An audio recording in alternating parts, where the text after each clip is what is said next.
Coming up on this episode, does the Western Conference appear more wide open than what initially thought, and does that give some added hope for the Warriors? Plus, a look ahead to Golden State's home opener against the L.A Clippers on Sunday.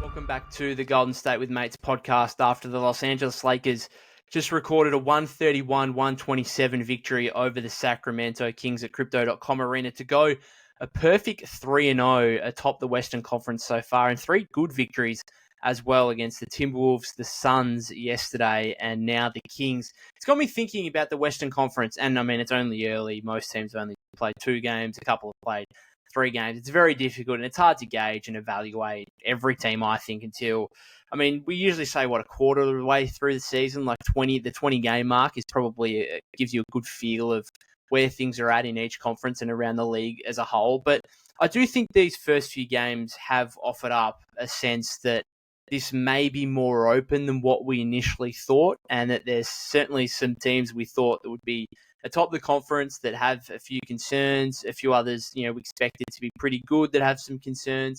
And the Warriors, of course, coming off the best first 2 games in the history of the NBA in terms of winning margin. Their 77 combined winning margin against the Trailblazers and the Jazz, an NBA record for the first 2 games of a season. So everything is looking fantastic for the Warriors. They'll go into tomorrow's matchup against the Clippers with a full clean bill of health again. No one on the injury report apart from the 3 two-way contractor players. I'll get into the preview in a minute, but obviously everything's looking great for the Warriors. But I think more so the look of the Western Conference right now may suggest that the window is a little bit more open for them to be a better team than what we expected. And obviously they look like a better team right now than what we expected through the first 2 games. But I think what we're seeing in the other games around the conference would also provide some optimism of, can the Warriors, I think, ideally be a top 6 team in the West and avoid the play-in tournament and be a playoff team this season. Still so long to go, and I'm not ready to pencil us in as a top 6 team in the West based on 2 games against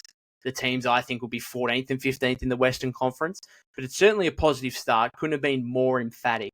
And the fact some of these teams have some issues, I think, only bodes well for the Warriors, more so going forward as well. If you look at some of these teams, the Lakers 3-0, as I said, sitting atop the West, the issue, they look good at the moment, but the issue for them is inevitably going to come when LeBron and AD miss games. Now, those guys didn't really miss too many games last season. They were still a fairly average team.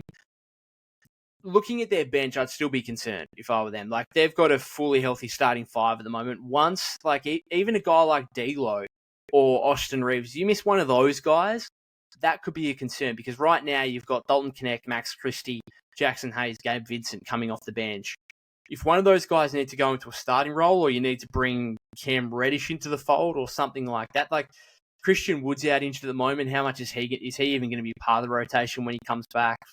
I don't know if anyone's got any stock left in Christian Wood's career, but I mean, good luck to the guy. I wouldn't be counting on him too much. I just think that bench is a worry for the Lakers, and it's a worry for a lot of, I'm seeing a lot of teams around the league playing guys that, I mean, the Suns are relying, I know they won today, but they're relying heavily on a couple of their rookies, and particularly Ryan Dunn, who started today in the absence of Bradley Beal, and he's played very well, been one of the surprise packets so far across the whole league, not just within the rookie class. But there's a lot of teams around the league playing some pretty random guys, and I'm not putting Ryan Dunn in that scenario. He's been very good for the Suns, but it just goes to show you, some of the teams around the league clearly do not have the depth that the Warriors have.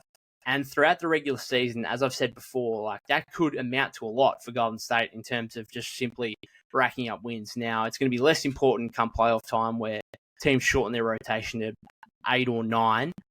But, I mean, as Warrior fans, we just want the Warriors to get back to the playoffs first and foremost. And then it's okay, once we have that locked in, then we can look ahead to what they could potentially do come playoff time, and whether they can really make a deep run in the Western Conference. But for the Lakers specifically, I'd be concerned about their bench at the moment. The team that does look great and who are easily the team to beat is the Thunder. They look unbelievable, and they look like a team with very few faults Now, they're missing Isaiah Hartenstein at the moment, who's going to be out 5-6 weeks with that hand injury. And I think some people thought, okay, well, does that mean they're going to have the same issues in terms of rebounding and that kind of thing that we saw last season? Chet has come out, and as I said a couple episodes ago, he's been crazy good to start the season. So there's not too many concerns there. They've won 2 pretty easy games against the Bulls and the Nuggets. Been fantastic. So they are clearly the number 1 seed, I think, in everyone's mind of, it's going to take a lot to beat them in the West. But outside of that, I mean, going into it, I would have had, in no particular order, I mean, maybe this is the order, I probably would have had Thunder, Nuggets, Timberwolves, Mavs, Suns as my top 5, and then hoping that the Warriors could be the next best of that group in 6. But the Nuggets right now, oh my goodness, they've lost back-to-back games at home, and today against the Clippers, 109-104. I mean, that's a game you should just be winning. Like, you look ahead to the season, you pencil that in as a victory for a Nugget fan. And to go down in that manner, despite Nikola Jokic going for 41 points, they've got some serious issues. I mean, that bench, again, as I spoke about a couple episodes ago, is a joke. Is a real joke. Westbrook is not shooting the ball well at all. I think he's 2 of 18 or so. I don't even know what his shooting splits are right now, but not good. Saric, not good. Like, their bench is just not good, and will continue to be not good. And so that really puts a dent in how many games they can win during the regular season, really, and just the heavy burden they're going to put on Nikola Jokic. So they're the team right now where you have serious question marks on. I still have optimism that, hey, it's Nikola Jokic, so I'll figure it out. But as I said a couple episodes ago, they're doing a pretty big disservice to him in terms of the roster they're building around him. And they've got a couple of quote-unquote stars there in Michael Porter Jr. and Jamal Murray, who they're paying star money to. Are they star players? Well, neither of those guys have played an all-star game. I think most of us think that Jamal Murray is one of the best players in the league that hasn't played an all-star game. But they're paying big money to those guys, and right now they're clearly not playing up to that money. There's little doubt about that. Other teams, the Pels are 2-0 as well, but they scraped by the Blazers. Not overly convincing. Mavs, Grizzlies, Suns, Wolves all look okay, but have each lost a game so far in their 2 or 3 games. I mean, the Grizzlies were a bit weird, losing yesterday and then winning easily today. The Kings 0-2 now, 2 tight losses, first up to Minnesota and then against the Lakers here. That early fourth quarter was weird. They went into the fourth with a lead, and then the Lakers started on a 21-3 run. Kings made a little bit of a comeback. Well, they did make a comeback there at the end, but it was too little too late. The Rockets are 1-2. I think they've probably been a little bit more disappointed than what we thought. Lost to the Spurs today. I mean, I would have gone into it thinking Thunder, Nuggets, Timberwolves, Mavs, Suns. But, I mean, the Nuggets look not good right now. The Timberwolves, okay, but I still think they're trying to figure out the whole Randall piece. The Mavs are very reliant on Luka, Kyrie, and Klay. I know that seems simple to say, but when you look at the numbers today, and 81 of their 102 points come from those 3 players. PJ Washington can't hit anything. Lively hasn't been as impactful so far as I would have liked through his first couple of games, and the leap that we expected him to take in his second year after looking so good in the playoffs last season. So I think they'll be fine. But you don't pencil them in necessarily as a guaranteed top 3-4 team in the West. And then the Suns as well look okay, but had a big lead against the Lakers yesterday and blew that. So I don't know. I look at the West right now and think that it is a little bit more wide open, and some of these teams could be worse than we expected. And that gives an opportunity for the Warriors, particularly with their depth. What are we talking about in terms of their over-under win line now? I think it started at 43, 44.5 wins to start the season, which I always thought was pretty low given they won 46 games last season. They probably got better in the off-season. In fact, I think they did. And you'd imagine Draymond will hopefully not get suspended for 20 games again. That should automatically mean they probably win at least the same amount of 46 wins again. And obviously the way they've started, you would think that could be actually up maybe into the low 50s. And that's going to be enough, you would imagine, to be at least top 6, maybe top 4 in the West as well, pushing for home court advantage. But I don't want to get too ahead of myself. I want to see this team play against reasonable opposition And right now, they have done everything we could have asked in terms of what they've shown over the first 2 games. Individually, a lot of guys have been great. The depth's been coming through. Buddy Hield has been absolutely amazing. We know that. But until we see it against good teams, then it's hard to take the... I know we saw a 6-0 preseason. I understand that. But I want to still see it in the regular season against a good team. Now, are the Clippers that tomorrow? Well, the Clippers should be a sterner challenge for the Warriors than what the Jazz and Trailblazers were. Albeit I also said on the preview episode of the Jazz game, I said, oh, well, they should be a sterner challenge than the Trailblazers were, and they just weren't. I mean, it was an even bigger margin, 41 points in the end. It's going to be interesting because the Clippers are on the second night of a back-to-back. They're without, obviously, they lost Paul George in the offseason. They're without Kawhi Leonard at the moment, and they are playing completely differently to the Warriors in terms of how much they're having to lean on certain guys. So at the moment, the line is at 9.5 for the Warriors, which I think is about right. I would have this, I'm projecting this to be about a 10-point win for the Warriors. So another comfortable win, but not necessarily a blowout like we saw in the first 2 games. The total points line is at 225.5, which again, I think is about right. The Clippers have been really, really good defensively so far. And this is going to be the key for Golden State throughout every single game this season, but especially so against the Clippers. It's the pace at which they play. In the first 2 games, particularly that Trailblazers game, I spoke about Portland wanting to slow it down, letting their big guys get involved a bit, being able to prevent the Warriors from getting out in transition and forcing them into half-court sets. And they did it for 6-8 minutes. They did it for the first quarter, and then the final 3 quarters, the Warriors did what they wanted, got out in transition, got up heap of threes, all that kind of stuff, smashed them, won easily. And then the Jazz, I just think the Jazz the Jazz do like to get up and down a bit. And I do think that the Warriors are probably a pretty good matchup for Utah, just stylistically, because I don't think Utah want to play too much differently to what the Warriors do necessarily. So the Clippers, on the other hand, are quite a contrast, and they will be looking to slow this game down as much as possible. Right now, the Warriors are 3rd in pace in the league. I think they're behind, I can't remember who's first, but I think the Thunder are second. The Clippers are 22nd in pace at the moment. And if this gets into a half-court game, then that's where the Clippers are going to have their opportunities, because they've been really good defensively. They're 4th in defensive rating right now. That might update after these last couple of games that haven't been manufactured into the stats yet. But 4th in defensive rating. They're in a half-court set. They can slow things down. They can set up defensively. They can use their wings. Like, they've got a lot of wings on the roster. They've got Zubac on the inside. They can be really, really good defensively. And then for them, they actually kind of want to slow things down a little bit, because not only because of the defensive potential that gives them, but then we know James Harden, say what you want about him, he's still a very good pick and roll and isolation player.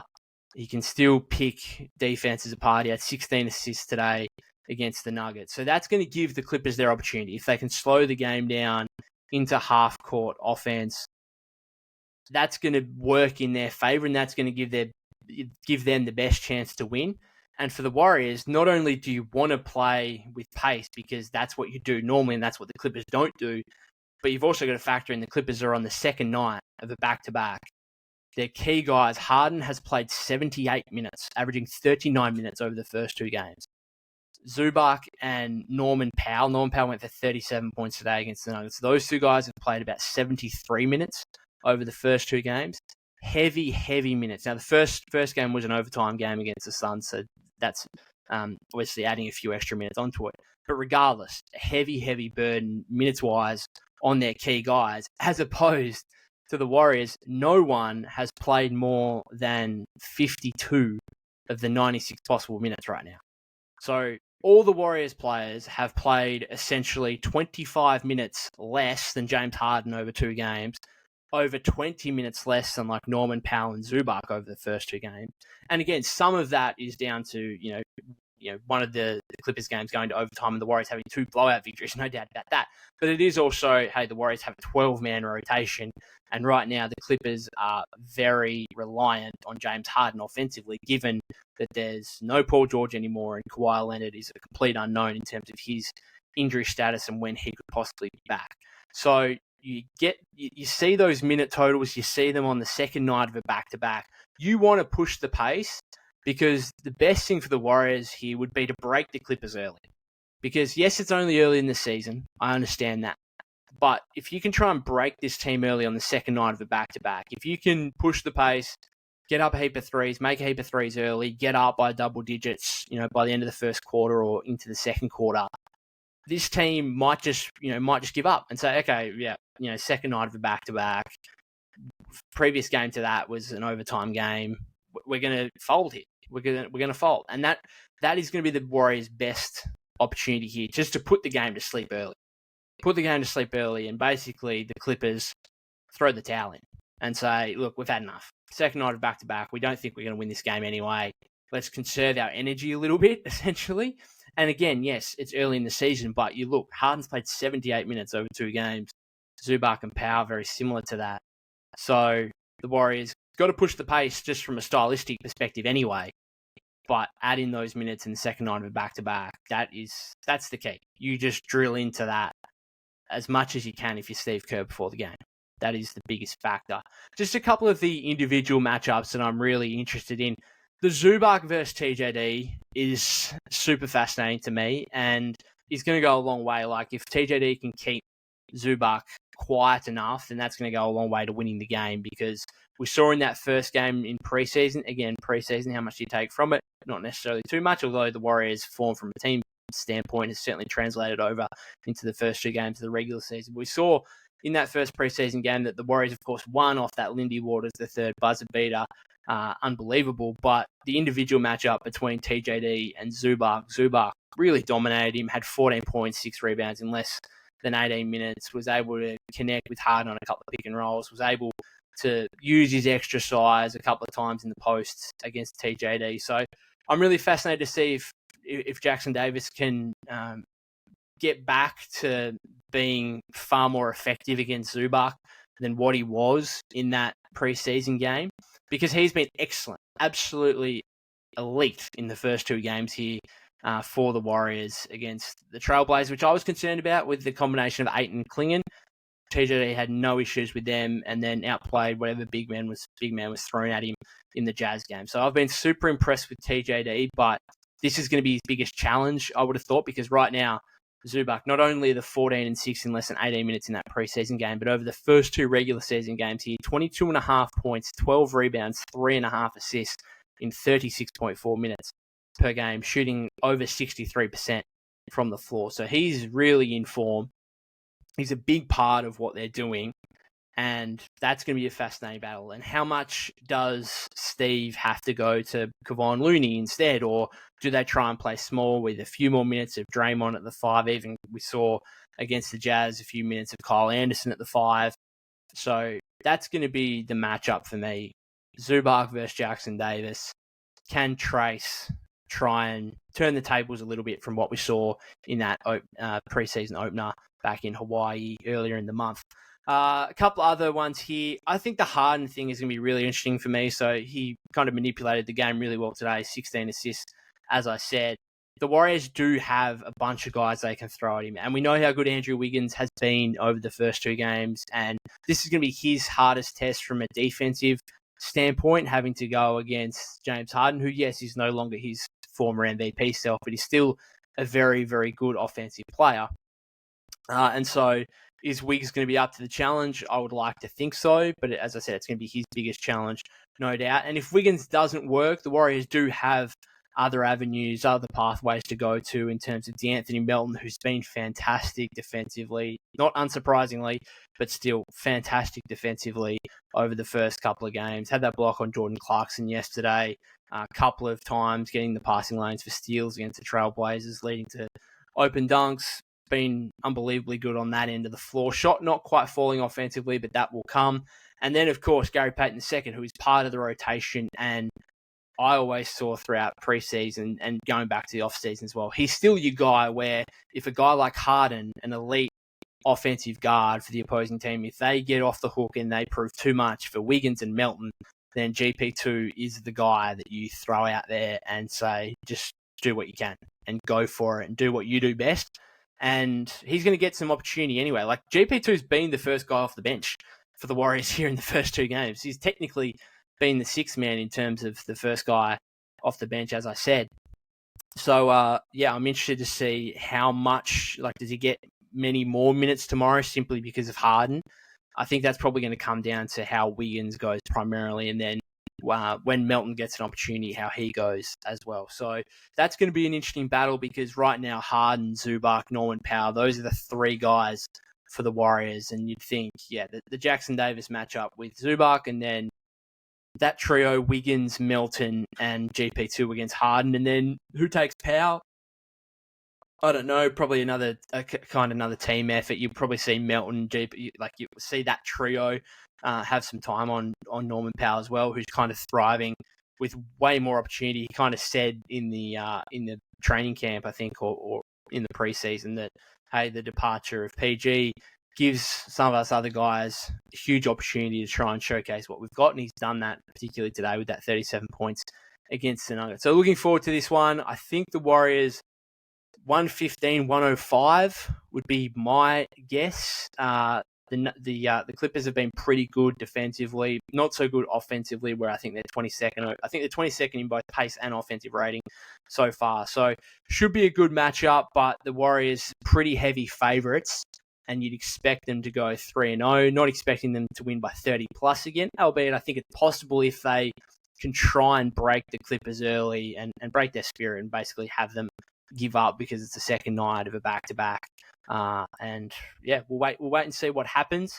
But other than that, if you haven't subscribed to the YouTube channel already, that would be greatly appreciated. I'll be back for a live stream directly after the game tomorrow. So let's hope it's positive vibes and another Warrior victory. But even if it's a loss, even if it's some disappointment, I'll be here. You'll be able to share your comments. I'll read them out on the live stream. Let me know what you liked, didn't like, all that stuff. You can follow me at POC252. That's POK252 on X/Twitter. We're also on Instagram and TikTok at Golden State with Mates. If you can make the live stream, fantastic. Otherwise, it'll be on YouTube for you to watch afterwards, or for you guys listening on Apple Podcasts, Spotify, wherever you get your podcasts. It will be available there as well shortly afterwards. Other than that, guys, enjoy the rest of your weekend.